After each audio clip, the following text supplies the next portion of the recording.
Assalamualaikum warahmatullahi wabarakatuh. Perkenalkan, nama saya Ferdi Adi dari kelas 1B Program Studi Ilmu Komunikasi dengan nomor NIM 66622200052. Namun pada kesempatan kali ini saya ingin menyampaikan suatu narasi, yaitu narasi politik yang bertemakan tentang fenomena politik nasional kontemporer. Baiklah, tanpa memperpanjang waktu kembali, saya ingin menyampaikan suatu narasi ini. Akan tetapi sebelum menyampaikan suatu narasi ini, di dalam narasi politik ini sendiri terdapat 3 pokok pembahasan. Yang pertama, prediksi pemilihan presiden tahun 2024, dan yang kedua, adanya hiruk pikuk kandidasi pada saat pemilihan presiden sejak saat ini. Yang ketiga, residu cebong versus kampret, dan yang terakhir, nasib partai politik menghadapi parliamentary threshold. Baiklah, langsung saja masuk ke dalam sesi pembahasan yang pertama, yaitu prediksi pemilu 2024 dan pemilihan presiden. Jadi, dalam prediksi 2024 dan pemilihan presiden nanti, akan ada banyak sekali persoalan ataupun pertimbangan yang kejadian ini tuh secara berangsur-angsur dari masa ke masa, seperti dalam pemilu 2014 kemarin, 2019, dan akan terjadi kembali di 2024 ini. Maka dari itu, untuk menghindari hal tersebut, para tim pemilu ataupun yang disebut sebagai DPR itu akan melaksanakan pemilu serta pemilihan presiden ini secara ketat dan kompetitif. Namun, bukan hanya itu saja. Dalam pemilihan presiden dan juga prediksi pemilu 2024 nanti, ada banyak parpol atau partai politik yang menjadi poros pemilu yang akan menjadi koalisi di pemilu 2024 nanti, yang akan menduduki kursi pertama, yaitu ada Partai PDI Perjuangan, yang menduduki posisi kedua Partai Gerindra, dan yang menduduki posisi ketiga ada Partai Demokrat, dan yang terakhir ada Partai PKB. Baiklah, sebagai contoh dalam cuplikan berikut ini.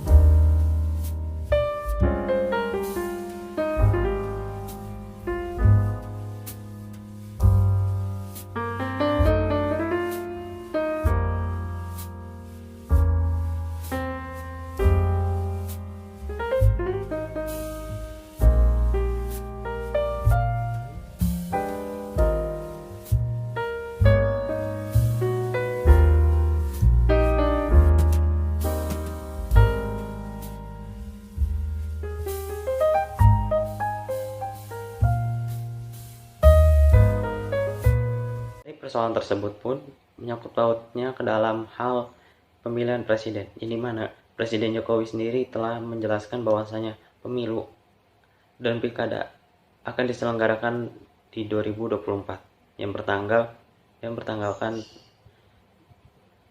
14 Februari dan di bulan November. Dan lagi partai politik yang telah menduduki posisi teratas yaitu di tahun ini pun, yaitu Partai PDI Perjuangan. Dan Partai PDI Perjuangan ini pun telah menduduki posisi teratas di 2 periode sebelumnya, yaitu di tahun 2014 dan di tahun 2019. Serta Presiden Jokowi sendiri pun telah menjelaskan bahwasannya ada 3 calon yang akan menggantikan dirinya sebagai presiden. Yang pertama yaitu ada Pak Anies Baswedan, yang kedua Pak Ganjar Pranowo, dan yang ketiga Ibu Puan Maharani. Nah, namun Hasil riset data yang telah saya analisis dan juga ini pun menurut hasil suara persentase dari para rakyat, yang dimana hasil suara untuk calon presiden ini lebih banyak diperoleh Pak Anies Baswedan sendiri, sedangkan Pak Ganjar menduduki di posisi kedua dengan suara sekian, dan juga Ibu Puan Maharani suara sekian, beliau menduduki posisi ketiga. Namun dari segi hal lainnya seperti kinerja ataupun fokus mereka terhadap rakyat itu, kalau menurut saya sendiri dan juga hasil riset data, Pak Anies Baswedan ini lebih cocok untuk menggantikan Bapak Presiden Joko Widodo untuk di tahun 2024 nanti. Mengapa? Karena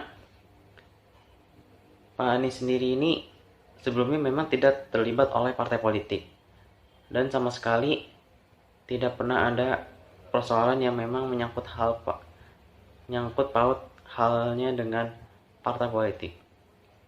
Akan tetapi sekarang Pak Anies Baswedan telah masuk ke dalam partai politik untuk melanjutkan dirinya ataupun menyalonkan dirinya sebagai presiden di tahun 2024 nanti. Namun hal lainnya yang menjadi patokan bahwa Pak Anies ini lebih unggul dibandingkan Pak Ganjar ataupun Ibu Puan Maharani, karena memang dari segi kinerja itu lebih terlihat, lebih menonjol,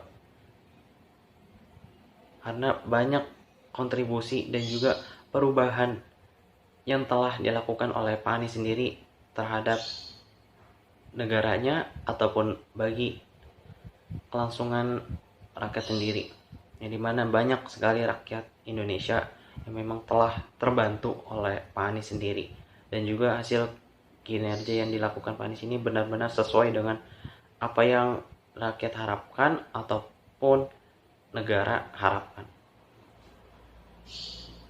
Berbanding halnya dengan Pak Ganjar sendiri, Pak Ganjar memang dari segi kinerja beliau sudah bagus dan juga sesuai dengan apa yang diinginkan oleh rakyat ataupun negara. Akan tetapi beliau ini lebih fokus ke dalam partai politik, yang dimana nantinya akan kurang serius dalam menanggapi ataupun ikut berkontribusi dalam memajukan negaranya sendiri ataupun membantu rakyatnya ketika dalam kesusahan. Ini mana partai politik yang sedang tempati yaitu PDI Perjuangan. Ini mana hasil riset memang Pak Ganjar sendiri telah masuk dalam partai tersebut, dan juga partai tersebut memang yang mengundang ataupun yang mengajak Pak Ganjar sendiri untuk masuk ke dalamnya dan untuk melanjutkan dirinya sebagai presiden 2024 nanti. Maka dengan ini partai PDI Perjuangan memang jauh lebih unggul dibandingkan partai-partai yang lainnya, karena memang mereka mempunyai strategi ataupun permainan dalam hal untuk mendapatkan kursi di DPR dalam pemilihan umum dan presiden.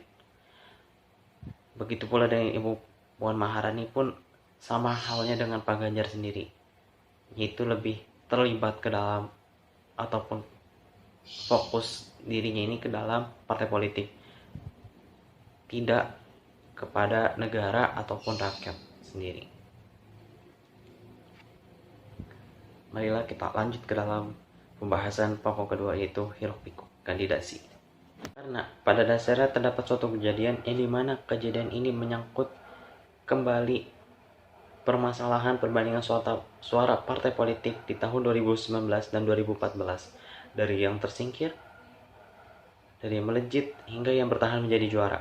Maka hingga saat ini pemilu 2024 tidaklah berbanding jauh dengan pemilu ataupun pemilihan presiden di dua periode sebelumnya, yaitu di tahun 2019 dan 2014. Adapun terdapat 9 partai politik yang telah lolos melewati ambang batas parlemen, yaitu di tahun 2019 sebesar 4%. Dan di tahun 2014 telah mencapai 3,5% melewati ambang batas parlemen. Namun di tahun 2019 nanti, partai politik harus bisa mencapai sebesar 4% untuk melewati ambang batas parlemen, supaya partai politik bisa menempatkan wakilnya di DPR.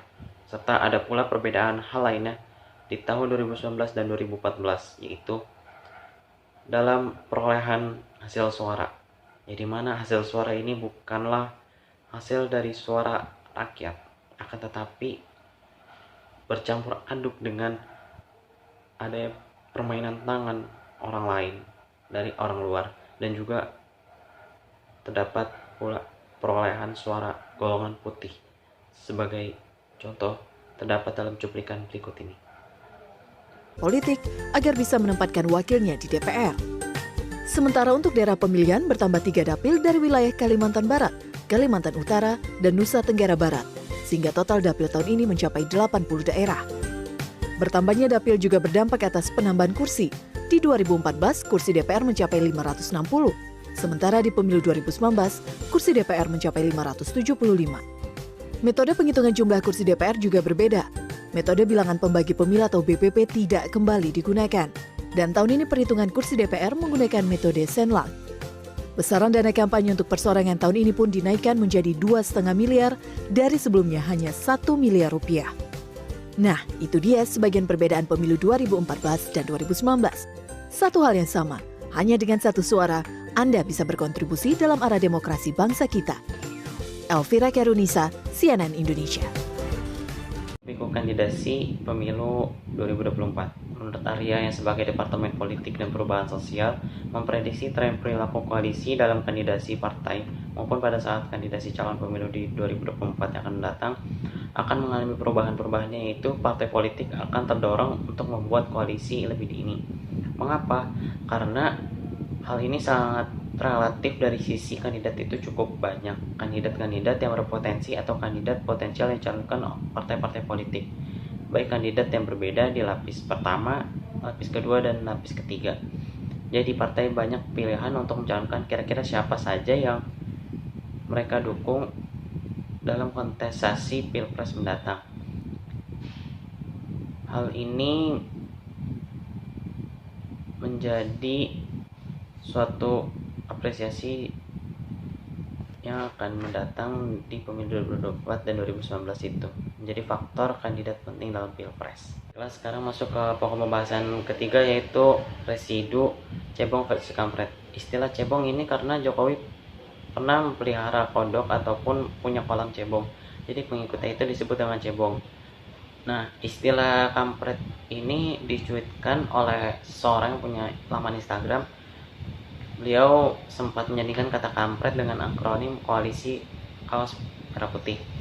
Jadi kampret sebetulnya ini bentuk cibiran terhadap akronim partai yang mendukung Prabowo Hatta Rajasa pada Pilpres 2024 saat itu. Selain istilah cebong kampret, ada juga istilah yang menunjukkan betapa polarisasi masih tajam di masyarakat. Istilah itu adalah kadrun alias kadal gurun. Kadrun sendiri sebagai simbolisasi bagi para pendukung Prabowo dan Anies Baswedan yang dinilai intoleran. Pergeseran makna ini juga terjadi pada istilah cebong dan kampret. Cebong sama dengan pro pemerintah, sedangkan kampret tidak pro pemerintah. Kemudian bentuk penyangkalan ini membuat mereka bakal menyerang siapapun yang dianggap bertentangan dengan mereka. Sebab bagi orang-orang, menurut Adi yang sebagai politikus, politik adalah tentang kebencian dan permusuhan semata. Semirisnya, dari kebencian dan permusuhan ini mereka tidak pernah mendapat apa-apa kecuali permusuhan yang tidak berkesudahan. Sementara itu, elit politik yang jelas-jelas membelah mereka saat ini sedang menikmati indahnya kekuasaan politik. Nah, untuk sekarang masuk ke pokok pembahasan yang terakhir, yaitu nasib partai politik menghadapi parliamentary threshold. Menurut para politikus, dan juga menurut DPRD, ambang batas parlemen atau parliamentary threshold adalah syarat minimal perolehan suara agar sebuah partai politik bisa diikutkan dalam penentuan kursi di Dewan Perwakilan Rakyat dan di Dewan Perwakilan Daerah. Menurut Jurnal Penelitian Politik LIPI yang berjudul Penyederhanaan Partai Politik melalui Parliamentary Threshold, pelanggaran sistematis terhadap kedaulatan rakyat tahun 2019, alasan penerapan ambang batas parlemen adalah untuk menyederhanakan jumlah parpol di Indonesia yang dinilai sudah terlampau banyak. Akan tetapi, peraturan ambang batas parlemen pada 2009 ini belum berlaku untuk kursi DPRD, provinsi, dan kabupaten atau kota. Pemerintah kemudian kembali memberlakukan ambang batas parlemen atau parliamentary threshold dalam pemilu 2014. Saat itu pemerintah pada pasal 208 UUD nomor 8 tahun 2012 menetapkan batas perolehan suara lebih tinggi, yakni 3,5% dari jumlah suara nasional, sebagai syarat bagi sebuah parpol bisa memperoleh kursi di DPR. Aturan itu berlaku secara nasional sehingga partai yang lolos ambang batas parlemen nasional secara otomatis lolos masuk parlemen daerah. Sedangkan partai yang tidak lolos ambang batas parlemen nasional tidak lolos untuk ke DPRD, kabupaten atau kota. Baiklah, mungkin cukup sekian hasil penyampaian saya untuk memenuhi tugas ujian tengah semester pengantar ilmu politik. Kurang lebih mohon maaf. Wassalamualaikum warahmatullahi wabarakatuh.